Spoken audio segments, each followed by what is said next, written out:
నమస్కారం. ఆచార్యాన్ని పెట్టుకోవడానికి కారణం ఏంటంటే నేను జ్యోతిష్యంలో ఎంఏ ట్రిపుల్ పీహెచ్డీ చేశాను. అందులో అక్కడ ఇచ్చారు.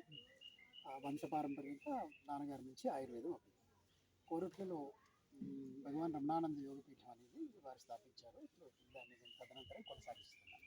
వారు ఇప్పుడు లేదు, బ్రహ్మయ్య వారు కూడా అట్లాంటి సాధించారు. ఇప్పుడు కోరుట్లలోనే జగదీశ్వరానంద గిరి వారు ఉన్నారు. వారు బాగా అనుయాయులు. ఇది తీసుకొచ్చింది త్రిబిల్వమే. బిల్వం అనేసరికి మనకి దేవతా వృక్షం అన్నమాట. భగవానుడైనటువంటి రుద్రుడు. మనకి రుద్రుడు అనగానే పురుష రూపంలో అనుకుంటాం, కానీ కాదు.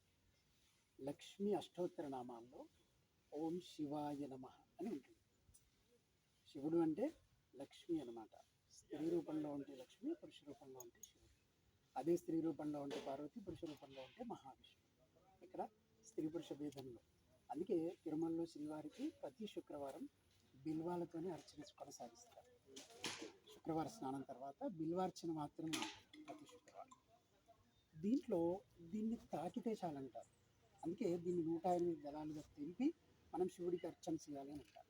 అది ఇలా బోర్లించండి, వెళ్ళకిలా పెట్టండి అని చెప్పే ఉద్దేశంలో ఎక్కువసేపు మనం తాకాలి అని చెప్పడం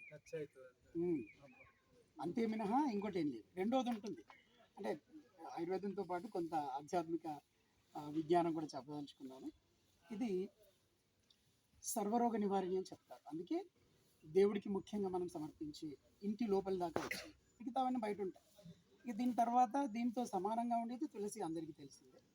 తులసి, వేప, ఈ బిల్వం, ఇవి 3 సమాన భాగాలుగా తీసుకొని ప్రతిరోజు కషాయ రూపంలో అయితేనే కరెక్ట్గా జ్ఞాపకం ఉంటుంది అందరికీ. ఈ పౌడర్స్ అంటే వైద్యులే ఇవ్వాలి, ఎందుకంటే సరైన క్వాంటిటీ చేయడం, ఎన్ని రోజులు మీరు వాడాలని చెప్పడం, పథ్యం అపథ్యం చెప్పడం, ఇవి కరెక్ట్గా ఉంటాయి. కషాయానికి ఏముండదు. మనం ఉదయం నుంచి సాయంత్రం వరకు టీ ఎలా సింపుల్గా తీసుకుంటామో, టీ అన్నా కూడా అదొక తేయాకు కషాయమే.